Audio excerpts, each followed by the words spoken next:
Setiap hari kita pasti ada aja berada di luar ruangan, yang artinya memang nggak bisa dihindari udara yang tercemar ini pasti kita hirup. Baik itu anak kecil, anak muda, orang tua maupun lansia, semuanya berpotensi mengalami gangguan pernapasan. Tapi apakah secara medis situasi sekarang ini masih bisa diatasi atau terbilang sudah membahayakan? Sekarang ini anjuran untuk lepas masker udah official nih dok gitu kan. Tapi sebetulnya dengan kondisi udara di Jakarta yang kian memburuk dan banyak komplain dari orang tua tentang anaknya ini menghadapi batuk dan juga apa namanya pilek berkepanjangan gitu. Ini sebetulnya segitu mengerikankah dampaknya atau sebenarnya masih bisa diatasi atau gimana sih dok?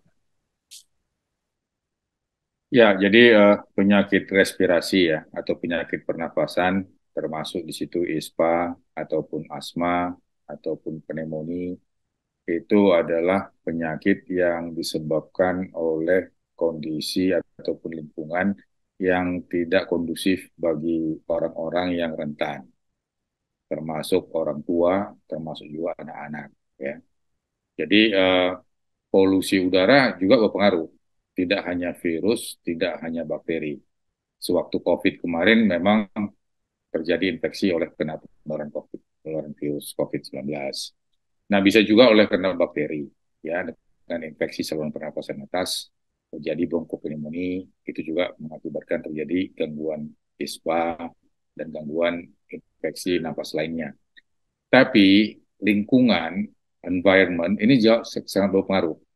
Jadi polusi udara misalnya, atau lingkungan yang kumuh misalnya, ini juga sangat berpengaruh.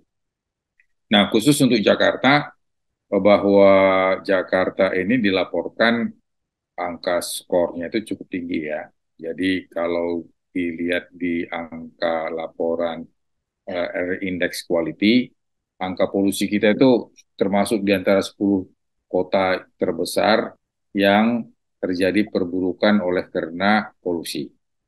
Nah, ini juga mengakibatkan prevalensi infeksi itu di saluran napas meningkat. Kenapa? Karena kalau dikatakan pencemaran udara, maka pencemaran udara itu tidak hanya partikelnya saja yang masuk ke dalam paru-paru, termasuk juga berbagai bentuk gas, ya, gas-gas akibat polusi oleh karena kendaraan, oleh karena industri, oleh karena berbagai bahan yang dibakar sehingga tercemar udara. Ini semua mengakibatkan terjadinya infeksi. Bahkan Kementerian Kesehatan sendiri juga melaporkan bahwa ISPA itu bisa mencapai 28% dengan 533.000 kasus. Itu berapa tahun yang lalu ya? Kalau nggak salah sekitar tahun 2018. Nah, dibandingkan sekarang terjadi mobilitas yang sudah tinggi pasca COVID, kemudian polusi udara yang cukup tinggi, ini juga berakibat naiknya level eh, polusi, ini juga berakibat akan naiknya juga prevalensi terjadinya infeksi. Jadi cukup banyak terkait dan berpengaruh dengan angka infeksi di saluran napas atas. Kalau kemarin ini kan ada yang bilang bahwa anak-anak tuh paling rentan nih dok sama mereka yang lansia gitu. Tapi pada saat COVID kan juga kita lihat banyak yang sempat terinfeksi. Nah, apakah ini juga termasuk membahayakan bagi mereka pelintas COVID atau memang sebetulnya yang paling rentan adalah anak-anak dan juga lansia? Ya, jadi kita sekarang sudah terlepas dari pandemi, sekarang kita masuk endemi. Kalau Bapak Presiden Jokowi mengatakan kemarin, kendati pun kita sudah lepas dari pandemi, tapi tetap harus ada kehati-hatian, harus ada perilaku hidup bersih, sehat, ya, dan kemudian juga harus ada kewaspadaan. Nah, bagi mereka yang tinggal di Jakarta, kalau kita lihat di laporannya, indeks kualitas udara sekarang di 152 dengan PM 2,5. Jadi ada konsentrasi 57 mikrogram per meter kubik untuk partikel. Jadi artinya ini cukup diwaspadai dan membahayakan bagi saluran napas, khususnya bagi mereka yang rentan. Jadi oleh karena itu polusi udara, lingkungan yang tidak sehat, ini juga membuat terjadinya infeksi dan terjadinya juga keluhan saluran nafas. Nah, khususnya bagi mereka yang pernah mengalami COVID, kita ketahui bahwa sekarang ada namanya gejala long COVID. Dengan gejala long COVID itu dia merasa batuk, merasa sesak, ini juga berpengaruh. Sehingga salah satu cara dalam rangka mengatasi supaya gejala sesak napas, gejala batuk ini tidak dominan, tentu di samping kita harus mempertahankan kualitas udara di sekitar kita harus baik, kita juga harus meningkatkan imunitas. Khusus untuk anak-anak yang rentan, mereka itu sudah ada jadwal dari pemerintah untuk vaksinasi dan imunisasi, termasuk imunisasi untuk pneumonia, termasuk juga untuk mereka yang influenza. Jadi oleh karena itu, bagi orang tua tentu harus bisa menjaga anak-anaknya. Nah, bagaimana mereka tinggal di daerah industri? Nah, tentu di sini ada dua tanggung jawab. Satu tanggung jawab pemerintah untuk tetap melihat bahwa udara yang kotor, udara yang tercemar, itu sangat tidak memberikan situasi yang baik, yang sehat bagi orang-orang yang tinggal di sekitarnya. Sehingga angka kualitas indeks udara itu harus benar-benar dimonitor. Jangan terus meningkat, apalagi kalau sampai di atas 200. Ini akan berbahaya bagi seluruh masyarakat yang ada di sekitarnya, khususnya di DKI. Kalau untuk penanganannya sendiri dok, kan sekarang ini tuh ada juga dari pasien yang selain mereka dirawat beberapa hari di rumah sakit, terus juga ada perawatan secara mandiri gitu. Nah, ada langkah preventif nggak sih dok? Selain, maksudnya gini, kita kan nggak bisa menghindari gitu dok, untuk kita beraktivitas di luar ruangan, gitu kan. Memang ada langkah yang pemerintah harus lakukan, yang tadi dokter udah sampaikan juga gitu. Tapi untuk kita dan khususnya untuk anak-anak kecil itu, apakah memang harus ada yang dikonsumsi kah gitu, vitamin khusus kah atau antibiotik khusus kah atau apa gitu? Ya, jadi yang pertama memang khusus untuk anak-anak, artinya orang tua punya peranan besar untuk menjaga kesehatan anak. Jadi walaupun mereka bersekolah, tapi lebih besar sebenarnya kehidupannya ada di rumah. Sehingga perilaku hidup bersih dan sehat ini harus benar-benar ditanamkan. Kedua, bahwa ada program pemerintah untuk imunisasi, program pemerintah untuk vaksinasi. Ini tetap harus diikuti. Kendati pun pandemi sudah dicabut, kita sudah masuk ke endemi, tetap kita harus waspada, tetap kita harus tidak boleh abai. Jadi kalau misalnya ada gejala batuk, pilek yang mirip seperti ispa atau mirip seperti influenza, ini tetap harus dilihat sebagai satu gejala yang kita harus waspadai. Jadi tidak boleh dianggap hanya flu biasa begitu. Karena pada saat ini, kendati pun pandemi sudah dicabut, virus itu masih ada.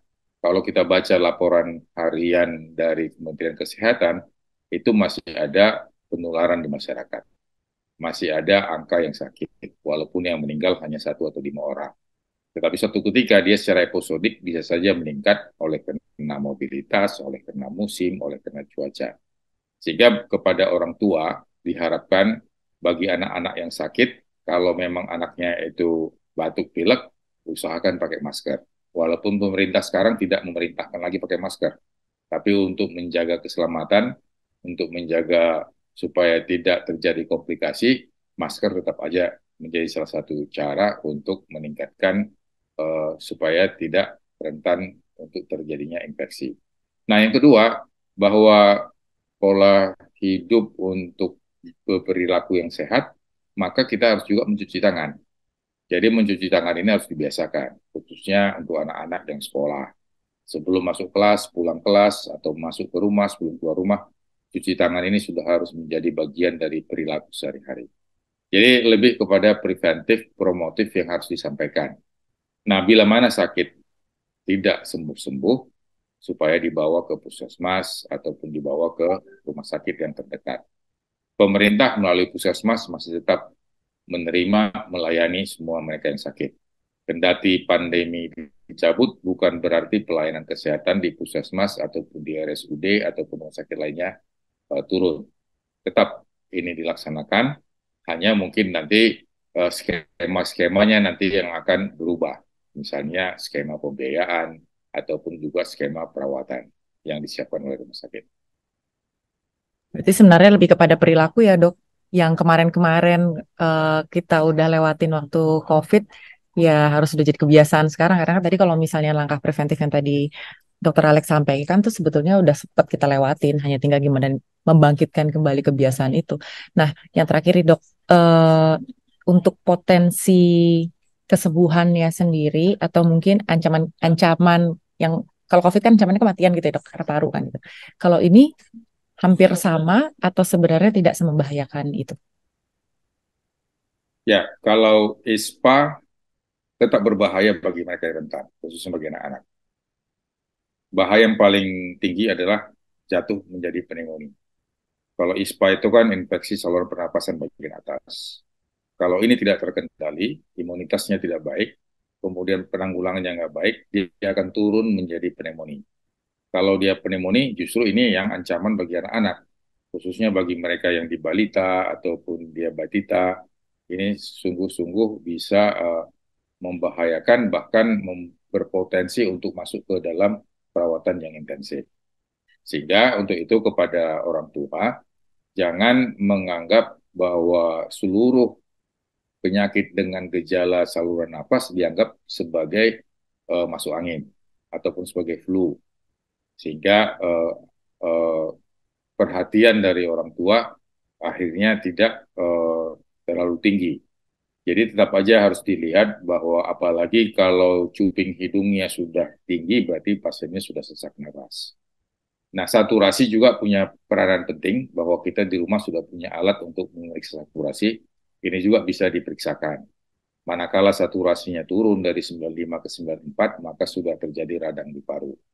Jadi pada masa kini sekarang alat saturasi, alat ukur suhu, temperatur, bahkan tensimeter itu sudah tersedia di rumah masing-masing dan ini bisa digunakan.